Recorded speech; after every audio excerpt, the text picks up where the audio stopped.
interessante hoje que a inteligência artificial tem trazido para o mundo novas soluções e diferentes modos de lidar com as realidades aí em diversos setores, seja na criação de produtos, novas formas de gestão, interação, mercado de trabalho, saúde mental, convivência social, enfim. A verdade é que se nós fôssemos falar de tudo o que as inovações já fizeram, nós ficaríamos aqui mais de um ano falando.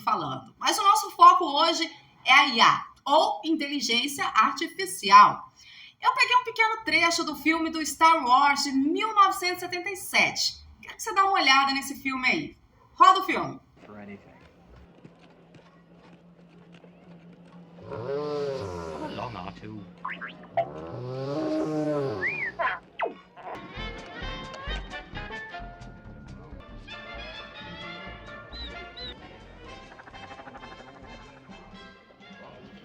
O Star Wars, ele é uma franquia criada por George Lucas e ele foi lançado em 1977. E ele se tornou aí um sucesso mundial e é até hoje. Mas antes de você me perguntar por que eu trouxe aí um pedacinho desse filme, eu trouxe aí o exemplo do filme para falar sobre esse tema aí de inteligência artificial, eu quero levar hoje você a refletir que a inteligência, a ideia de inteligência artificial, ela não vem de hoje, ao contrário. Segundo várias informações, e hoje eu trouxe aqui também alguns jornais, como o site Ciência Hoje, é um site muito bom. Tem o site, tem o canal deles, tem aí também a página deles no Instagram, eu sigo, acho muito interessante. Eles colocam a história da inteligência artificial como se confundindo com a própria história da computação. O desenvolvimento da IA, ele começou na década de 1950. Eu trouxe para vocês um vídeo bem detalhado e bem explicadinho do canal Bootstrap Labs. Ele é bem interessante, eu fiz a tradução para vocês. Eu vou colocar aí, quero que você preste bastante atenção. Embora todos pareçam estar falando sobre inteligência artificial hoje em dia, é bom lembrar que isso não é algo novo. Em 1950, Alan Turing propôs o teste de Turing e, nesse mesmo ano, Isaac Asimov propôs as 3 leis dos robôs em 1951. O primeiro programa baseado em IA foi escrito em 1955. O primeiro programa de aprendizagem de elfos foi criado em 1959 no laboratório de IA do MIT. Foi criado em 1961 o primeiro robô e foi introduzido na linha Assembly da GM. Em 1964, viu a primeira demonstração de um programa de IA que entende a linguagem natural. Em 1965, o primeiro chatbot, Elisa, foi inventado. Em 1974, o primeiro veículo autônomo é criado no laboratório Stanford. Em 1979, Carnegie Mellon cria o primeiro veículo autônomo usando uma rede neural. Em 1997, a IBM Deep Blue vence Garry Kasparov no xadrez. Em 1999, a Sony apresenta a Aibo. No mesmo ano, a MIT AI Labs apresenta a IA emocional, que é demonstrada em 2004, a DARPA apresenta o primeiro desafio do veículo autônomo. Em 2009, o Google começa a construir uma direção autônoma. Em 2010, começa a estabilidade direta para escrever narrativas. Em 2011, a IBM Watson vence campeões do perigo. Naquele mesmo ano, Siri, da Google, agora, e Cortana se tornam populares. Em 2015, Elon Musk e outros anunciaram uma doação de $1 bilhão para abrir a IA em 2016. A mente profunda do Google derrota Corning AlphaGo Champion. Stanford emite o relatório IA 100. Em 2016, UC Berkeley lança o Centro de Inteligência Artificial, compatível com humanos. Como você pode ver, a IA não é nova, mas os avanços que estamos fazendo estão progredindo em um ritmo exponencial, aproveitando nosso poder de computação cada vez mais rápido, a explosão de dados digitais e a velocidade da infraestrutura de comunicação. De certa forma, a era da comercialização da IA apenas começou e afetará profundamente o nosso mundo tal como conhecemos, de forma semelhante ou possivelmente mais profunda do que a forma como a internet e os telemóveis o fizeram antes. Não perca os próximos avanços da IA. Gente, nesse vídeo da Bootstrap Labs, nós podemos perceber de forma resumida Porque a inteligência artificial ela já está entre nós há muito e muito tempo. Vou fazer uma pergunta para você que está aí do outro lado, para você que está aí ouvindo a gente. Me responde aí nos comentários. Você utiliza a inteligência artificial na sua casa, na sua empresa? Qual IA, qual inteligência artificial faz parte da sua vida hoje? Responde aí nos comentários que eu quero saber. O medo da inteligência artificial. Pois é. Vamos falar agora sobre o medo da inteligência artificial. Existe esse medo? Com o avanço recente do ChatGPT e outras ferramentas de inteligência artificial, muita gente tem expressado aí uma certa preocupação, um certo medo. Os receios, eles se originam de algumas causas comuns, como ansiedade sobre a inteligência da máquina, o temor de ser substituído no trabalho e também o receio de colocar aí o poder de uma inteligência artificial na mão de pessoas erradas. Segundo o site UOL, uma das teorias que tenta explicar por que esse fenômeno acontece é conhecido como Uncanny Valley, ou Vale da Estranheza em português. A verdade é que tememos muito o que a gente não conhece, a gente tende a temer o que não conhecemos. O medo do desconhecido, somado às diversas teorias de conspiração e também a desinformação, fazem com que as pessoas sintam um temor ainda maior. Eu acredito que seria muito mais válido a gente aproveitar para embarcar aí na jornada do novo e descobrir o quão incrível ela pode ser. Mas é óbvio, gente, que tudo deve ser com moderação e é óbvio também muito estudo. Não há como separar aí as IAs dos humanos, até porque a realidade é que por detrás de toda IA, um humano está envolvido. Nós, seres humanos, é quem estamos aí no comando. O grande problema, na minha opinião, é que alguns humanos gostam de ser dominados ou se deixam dominar. Talvez por esse motivo, os estudos em relação à mente humana, eles têm sido muito relevantes e têm aumentado bastante com esse advento das IAs. Vai outra pergunta para você. Eu vou fazer uma outra pergunta para você. Quanto que você é dependente do WhatsApp? Quanto que você usa o WhatsApp? Quantas vezes você usa? Consegue ficar sem? Responde para mim nos comentários. Ou então, quem estiver assistindo a gente aí, né, estiver no Instagram, pode colocar lá no direct também ou nos comentários do Instagram. Como que você tem aí a sua relação com o WhatsApp? Outra pergunta. Quanto tempo do seu dia você precisa ou necessita olhar as suas redes sociais?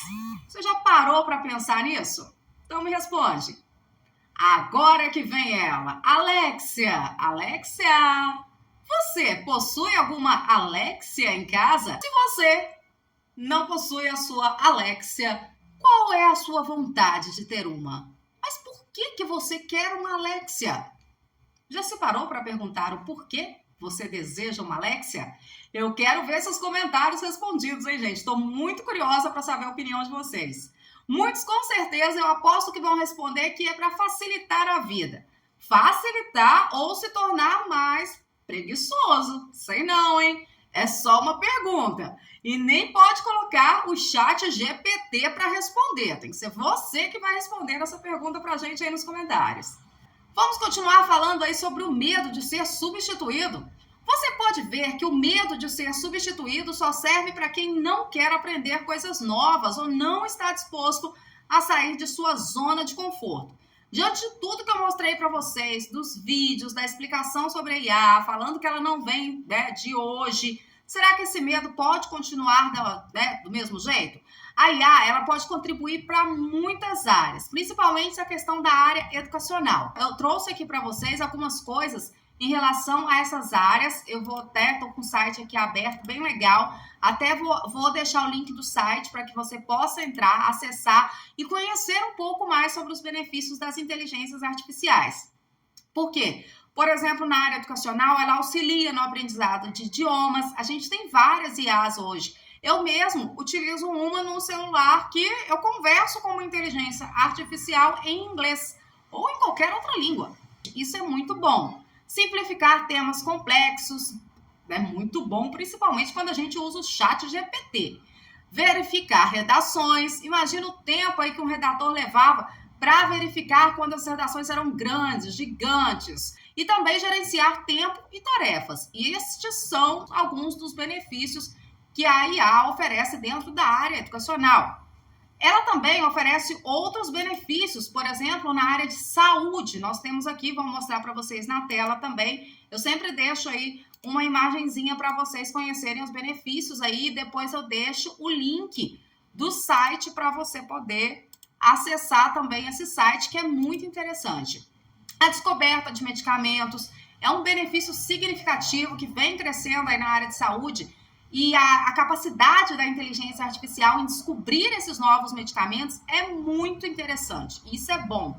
Análise inteligente de dados. A inteligência artificial ela é capaz de analisar dados de uma maneira extremamente rápida, porque ela não é tão limitada como nós, seres humanos, né? Infelizmente. Mas ela é bem rápida nessa questão. A gestão administrativa. A IA ela consegue realizar tarefas de maneira automática, como manutenção de registros, ela verifica imagens, melhora diagnósticos, tem a função de automatizar tarefas rotineiras, entre outras possibilidades que a IA oferece aí na questão de saúde. E as informações também que saem muito mais instantâneas. Lembra lá antigamente quanto tempo demorava para a gente receber, por exemplo, um exame? Hoje mesmo a Covid, que foi descoberta há tão pouco tempo, se a gente for olhar em questão de saúde, as pessoas ainda questionam essa questão da velocidade. Como é que uma vacina levou tão pouco tempo para ser criada? Não acredito, teve anos e anos para se chegar à penicilina, por exemplo. Gente, a penicilina, quando ela foi descoberta, digamos assim, né, lá com aquela história dos fungos nos pães, né? Imagina que não tinha nenhum tipo de tecnologia. As pessoas ainda usavam sanguessuga para curar os outros. Ou seja, claro que uma vacina naquela época ia custar ser descoberta, óbvio. Então, claro que ia demorar. Na época da vacina contra a varíola, por exemplo, contra outros vírus aí, nós tivemos aí a revolta da Sabinada no Brasil, por isso que eu digo que a história é importante, né? A vacina Sabin, que hoje é tão comum. Claro que houve anos e anos de estudo. Hoje a inteligência artificial ela vai promover aí essas informações com muito mais velocidade do que um ser humano. É óbvio também que ela traz aí os benefícios para as empresas, como a questão da automatização de tarefas. Essa questão da automatização, vou deixar aqui para vocês mais uma imagenzinha na tela, o sinal dos grandes medos das pessoas em relação às IAs, né? Que é a automatização de tarefas. Gente, nas indústrias, nas empresas, essa automatização ela é comum, porque muitas delas podem ser realizadas de maneira autônoma. Evita a lesão de funcionário, aumenta a produtividade, a experiência dos clientes. É benéfico, sim. Eu sei que muitas pessoas acabam pensando, eu vou perder o meu emprego. Por exemplo, um operador. Hoje, uma máquina, nos países mais avançados, ela se opera sozinha. Ela opera de uma sala de operação. O cara não precisa subir dentro de uma máquina para ela ser operada. Ele não precisa ficar correndo risco de vida numa mina para simplesmente operar uma máquina. Não vai precisar de um caminhão, uma máquina, seja lá o que for. Isso aí a inteligência artificial ajudou bastante. E eu acho interessante, eu vou fazer uma analogia. Quem gosta de história e quem gosta de cinema vai lembrar do que eu estou falando, do filme do Charlie Chaplin. Ele é um filme muito legal que chama Tempos Modernos. Ele é totalmente mudo. E ele fala muito da questão da Revolução Industrial, como que as pessoas ficavam automatizadas. As pessoas ficavam automatizadas. E quando a gente vem hoje em dia falando dessa revolução da inteligência artificial, da automatização de tarefas, a gente tira isso do humano. Quem não viu ainda Tempos Modernos com Charlie Chaplin, eu super aconselho, vou deixar um pedacinho do vídeo aí para vocês.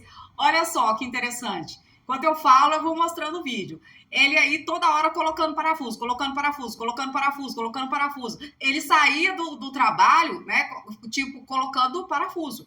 Dava muitas lesões, porque era repetitivo. Quem nunca ouviu falar da LER, né, que é a lesão de esforço repetitivo. As pessoas dão tendinite, bursite, muitos problemas por ficarem... É igual digitação. Quem ainda chegou a pegar a época da datilografia, que eram aquelas máquinas de escrever, nossa senhora, eu nunca consegui aprender a mexer naquele negócio. Mas, gente, era o mesmo computador. Você ficar digitando horas e horas. Hoje, você reduz isso com a questão, por exemplo, do chat GPT. Você não precisa mais disso. Você usa o chat GPT, lógico, que você vai ter que ser fazer um bom prompt, porque você é quem faz o prompt. Eu ainda não vou explicar o que é prompt. Se você não sabe, vai pesquisar o que é prompt. É um comando, tá? Só falo para você isso. Você vai ter que ter um bom prompt para, né, escrever lá um bom texto. Você não vai estar copiando e colando. O prompt é seu, o comando é seu. E é óbvio que isso vai te economizar em um tempo de ficar digita, apaga.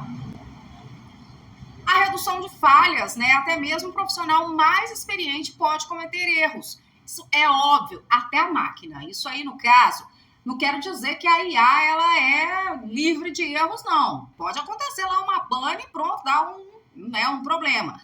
Acontece que quando existe um erro humano e o humano tá lá, ele vai perder a vida dele. Ele vai correr esse risco. A IA, não. Então, logística e produtividade. Pensa o quanto que a produtividade aumentou depois que a questão dessa automação aumentou. Análise de dados, que hoje são muito mais exatos. O trabalhador, antes, eu falo sempre que ele ficava muito cansado. As pessoas, hoje, elas têm essa oportunidade de se cansar menos. Por exemplo, de trabalhar dentro de casa utilizando a inteligência artificial, utilizando esses avanços tecnológicos. Você não vai deixar de trabalhar, não vai deixar de usar a sua inteligência. A questão é, como que eu vou utilizar isso? A detecção de falhas, por exemplo, é uma das coisas que a IA faz. Uma máquina, voltar de novo na questão da máquina. Um mecânico, ele teria que ir lá, ele, engenheiro, analista, não sei quem mais, para olhar, até descobrir qual que é o problema da máquina. Hoje não, tem um programinha que ele vai sentar, analisar, tal, colocou o comando, falou o que aconteceu e simplesmente esse programa vai descobrir qual que é a falha e a pessoa vai lá e conserta. Então, é uma facilidade, gente. Aí o mecânico vai falar, mas eu vou perder o meu emprego. Não, você vai se especializar em uma área que você possa ser o carinha que vai lá usar esse programa. Aprenda a usar o programa. Seja um programador, seja um mecânico que conhece de inteligência artificial. Então, não precisa ter esse medo de perder o seu emprego, ok? Então, é uma questão de adequação. Eu vou deixar aqui o nome do site para vocês, é blogcult.com.br. Vou deixar no link aí na parte da descrição para você acessar esse site, que eu achei ele super interessante, falando muito bem sobre a questão da inteligência artificial. E agora, a gente vai para o outro lado da inteligência artificial, que eu quero colocar para vocês.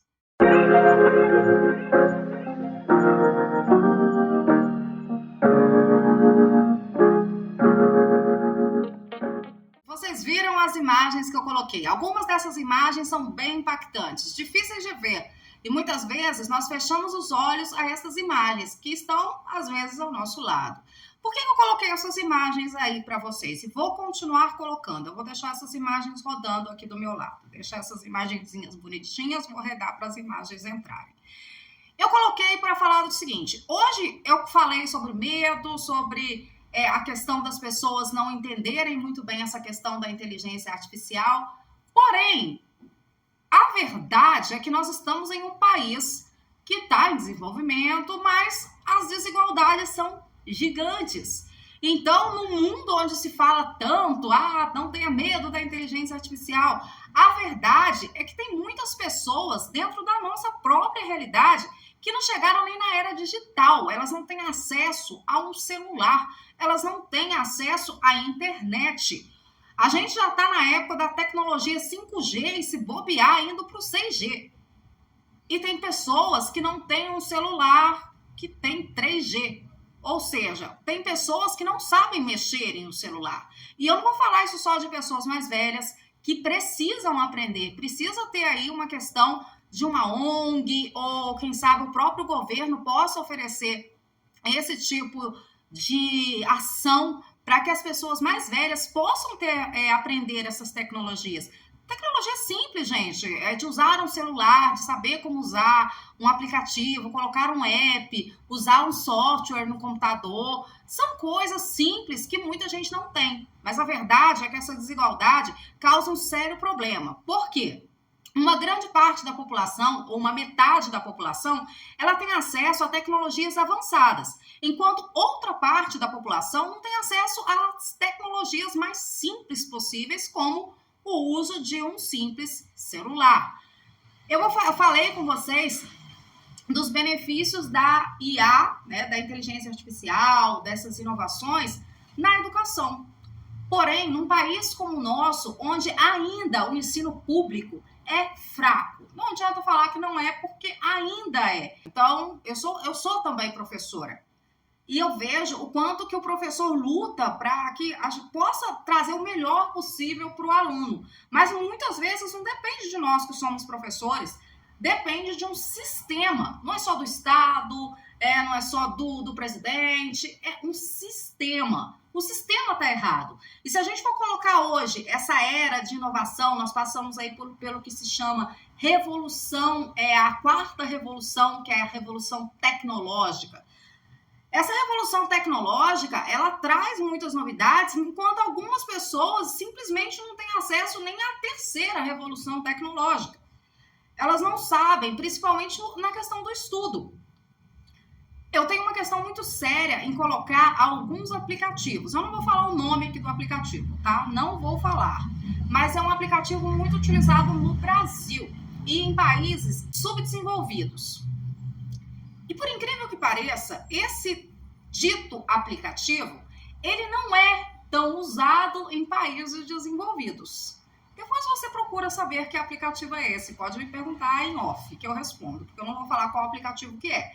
Mas esse aplicativo, por exemplo, ele é um aplicativo que, por exemplo, quem não tem acesso a tecnologias avançadas, vai lá e fica naquele aplicativo, vendo coisa que não tem nada a ver com nada, que não vai acrescentar nada para a vida dessa pessoa. Enquanto uma pequena parte da população está indo para a tal da revolução tecnológica, está avançando, está aproveitando esse momento boom tecnológico para aprender uma nova língua, para estudar, para adquirir conhecimento, para se tornar grande. A outra parte da população que muitas vezes não tem acesso a isso, ela vai usar o pouco que ela tem simplesmente para, às vezes, ficar nesses tais aplicativos que eu não vou falar o nome. Entende o que eu digo? Isso também é um impacto dessa desigualdade. Às vezes o que ele tem acesso é isso. A pessoa não deve ter nem Wi-Fi em casa. Ela procura, tem localidades no Brasil em que as pessoas têm que ir para a praça para usar uma internet pública, porque não tem Wi-Fi em casa. Para você ter uma ideia dessa disparidade de acesso, no Brasil, 81% da população, esses dados são da revista Educação, 81% da população com 10 anos ou mais usam a internet, mas somente 20% tem acesso a essa internet com qualidade, que é o que eu falei para vocês. Alguns aplicativos são super fáceis de, legal, vou acessar. Eu vou colocar aqui o caso, por exemplo, da nossa cidade. A gente mora no interior, eu moro no interior, estou aqui em Minas Gerais, Conselheiro Lafayette. Nós já temos várias escolas de tecnologia super avançadas que já ensinam as crianças, adolescentes. Não julgo, tá certo, a programar, mexer.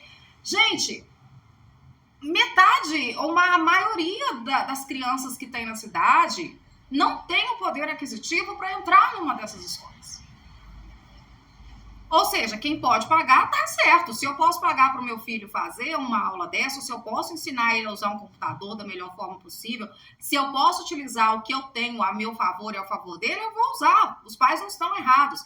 Mas aí é um erro do sistema. E as crianças que não podem? A gente pode pegar isso com relação a idiomas. Hoje não se precisa entrar numa escola de idiomas, nada contra o curso de idioma, eu acho importante, quem puder pagar o curso de idioma vai fazer lá o seu curso de inglês, de espanhol, de francês, mas o mínimo que a pessoa tem de saber hoje no mundo é o inglês. Ou sua língua nativa e o espanhol. A gente está na América do Sul, só o Brasil fala português.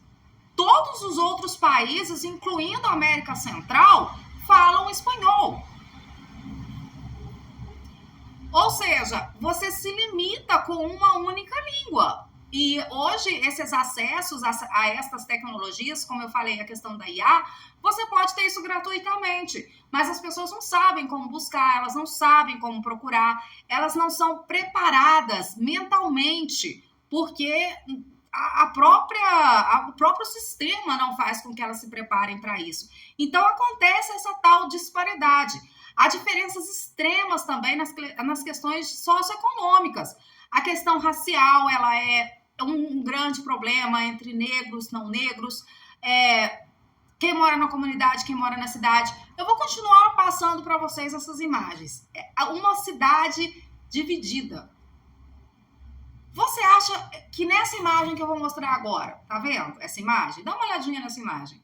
Você acha que essas pessoas, elas têm condição de ter um acesso a uma Alexia? Só que na cabeça dessas pessoas, elas às vezes têm. Por quê? Porque elas deixam a gente comer para ter uma Alexia. Ah, porque elas são bobas. Não, porque é o que o sistema impõe para elas.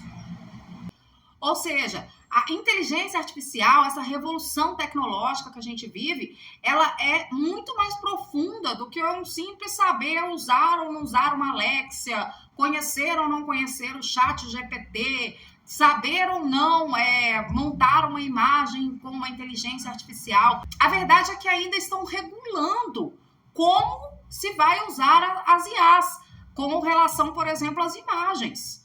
Como que eu vou saber se uma imagem é real ou se essa imagem é uma IA? Para quem estuda a área de comunicação, por exemplo, a gente consegue, dentro da área de marketing e comunicação, a gente consegue identificar quando uma imagem é uma montagem, principalmente se ela for feita por IA.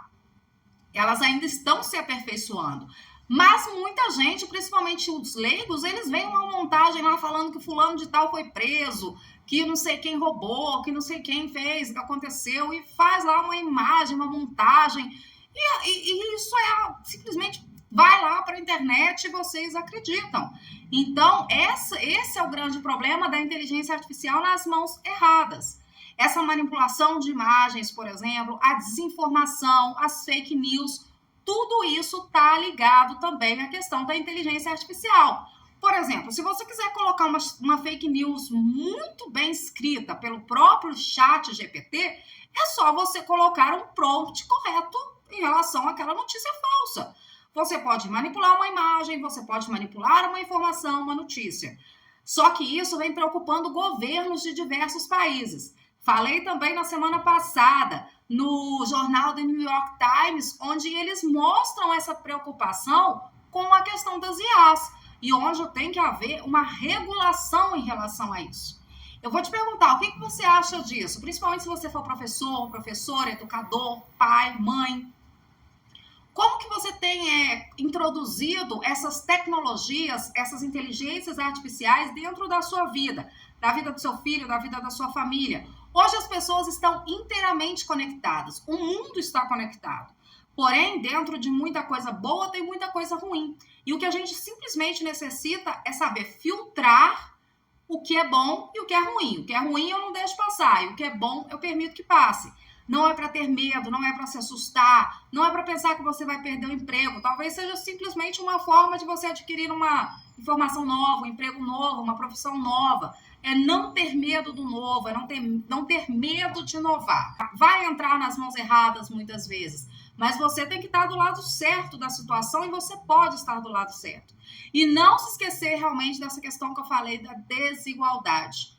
Essa desigualdade no país, não só no nosso, mas tem fotos aí que eu estou colocando que são desigualdades em outros países, como países africanos, países da África, onde eles não têm acesso nem à água, nem à rede de esgoto ainda. E a gente falando que está com medo da inteligência artificial. Países da Ásia Central, por exemplo, eles também, muitas vezes, não têm acesso a muitas coisas. Aqui na América do Sul mesmo, no Brasil, não precisa sair do Brasil, não precisa sair da nossa cidade. Crianças que ficam felizes quando veem um celular do mais antigo, que elas podem tirar uma foto. Sendo que hoje a gente tem celulares aí super modernos que a foto é incrível, como se fosse uma profissional. essa desigualdade, ela vai ter aí um impacto direto também no uso dessas inteligências artificiais. Então, antes de você pensar em inteligência artificial, a gente também precisa pensar em algo mais profundo. E não se esqueçam, inteligência artificial não existe sem a inteligência humana. Uma depende da outra. A inteligência humana ainda é mais importante de quem for utilizar a inteligência artificial. Porém, há humanos que buscam mais a inteligência.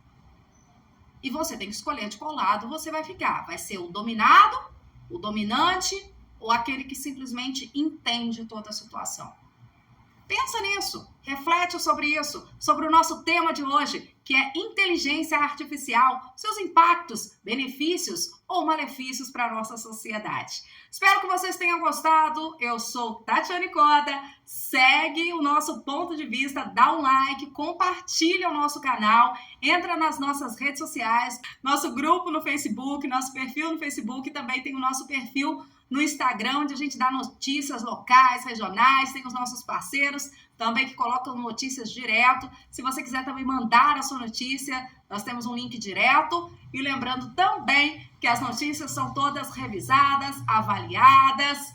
Nós só colocamos alguma coisa por aqui quando passa por um filtro, porque a informação ela é muito importante e a gente tem que tomar cuidado com a desinformação. Até o próximo vídeo que sai na segunda-feira. Um abraço a todos!